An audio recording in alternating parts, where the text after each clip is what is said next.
Salam sejahtera bagi kita semua. Saudara-saudara, selamat jumpa lagi dengan program siaran Suara Gembala Gemibem hari ini. Di hari ini, saudara-saudara, tema dari Suara Gembala Gemibem adalah mewujudkan kesatuan gereja. Tema ini didasarkan pada pembacaan Alkitab Efesus pasal 4 ayat 3. Bunyinya demikian, saudara. Dan berusahalah memelihara kesatuan roh oleh ikatan damai sejahtera. Saudara-saudara, di negara kita Indonesia yang kita cintai ini, kita semua mengenal suatu seruan atau peribahasa yang berkata, bersatu kita teguh, bercerai kita runtuh. Seruan atau ungkapan yang bersifat ajakan untuk bersatu sebagai satu bangsa. Saudara, mengapa ajakan ini penting? Karena di tengah keanekaragaman ras, suku, dan agama yang ada di bangsa ini, maka hanya persatuanlah yang bisa membuat bangsa ini bergerak maju dan mewujudkan cita-cita luhur dari para founding father atau pendiri bangsa ini, yaitu mewujudkan bangsa Indonesia yang adil dan makmur. Saudara, dahsyatnya suatu kesatuan misalnya dapat kita temukan dalam suatu tim atau kelompok yang kecil. Sebagai contoh, dalam kerja kelompok, seseorang bisa mendapatkan insight atau wawasan ketika sudah kehilangan ide tentang tugas yang dikerjakan. Di dalam kelompok, seseorang bisa saling membantu dengan orang lain ketika ada banyak hal yang harus dikerjakan dalam waktu yang singkat. Dan terlepas dari hal-hal yang berbau pekerjaan, seorang bisa menemukan orang-orang yang baru yang bisa dijadikan sahabat dari dinamika yang dijalani. Dimulai dari hal-hal yang bersifat formal bisa menjadi hubungan yang lebih erat. Seperti perumpamaan batang lidi. Satu batang lidi hanya akan menjadi satu batang lidi saja. Namun jika dari tiap-tiap batang lidi tersebut dikumpulkan menjadi sebuah sapu lidi, barulah sebatang lidi itu menjadi hal yang lebih berguna, lebih bermanfaat. Itulah contoh kecil dan sederhana tentang guna dan manfaat suatu kesatuan dan persatuan. Namun saudara, jauh sebelum seruan atau slogan tentang pentingnya persatuan bangsa Indonesia itu digaungkan, Alkitab kita telah bicara banyak tentang hal persatuan dan kesatuan.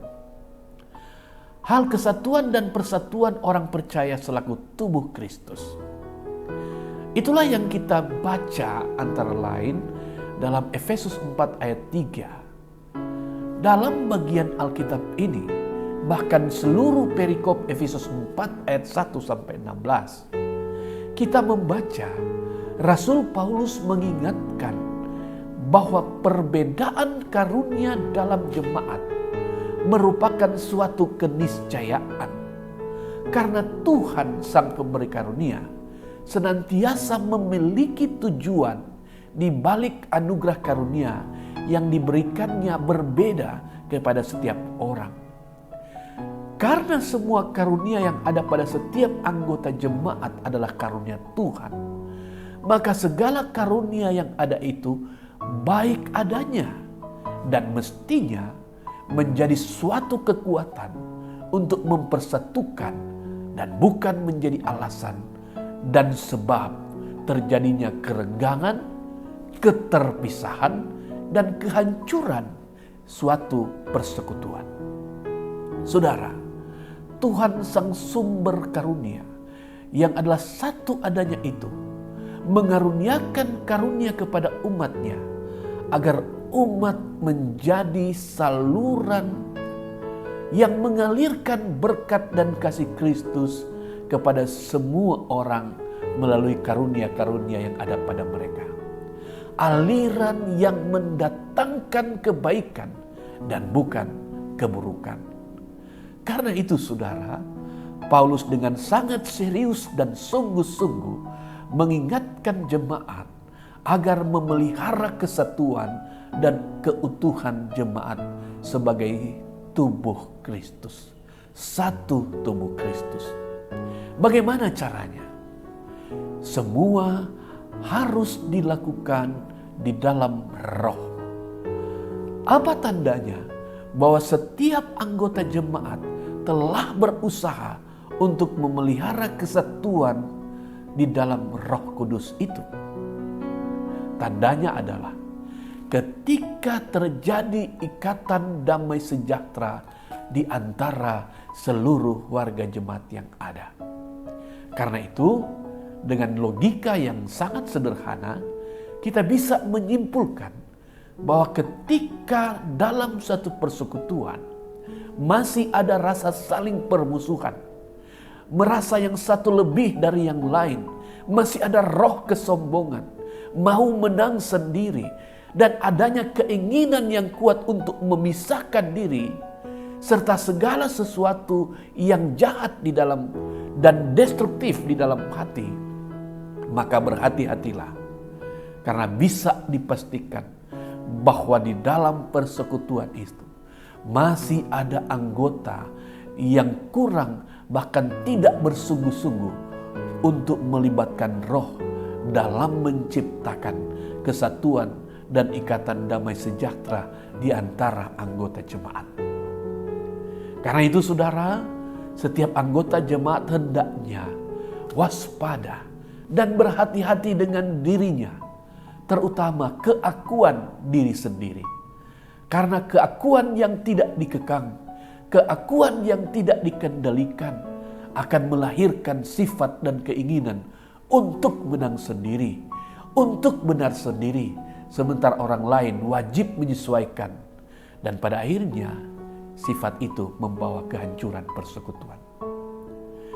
Adalah suatu sukacita yang besar serta menjadi kebanggaan bagi persekutuan jemaat ketika seluruh jemaat bisa ada dalam satu kesatuan. Karena ketika jemaat hidup bersatu, maka jemaat bisa saling melengkapi, saling membangun.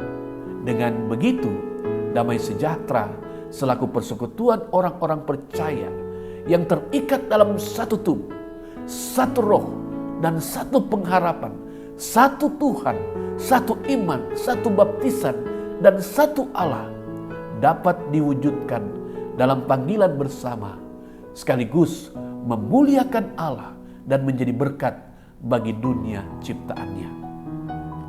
Saudaraku, ada banyak hal yang bisa menggoda kita dan memicu jemaat untuk terjebak dalam kerenggangan dan keterpisahan.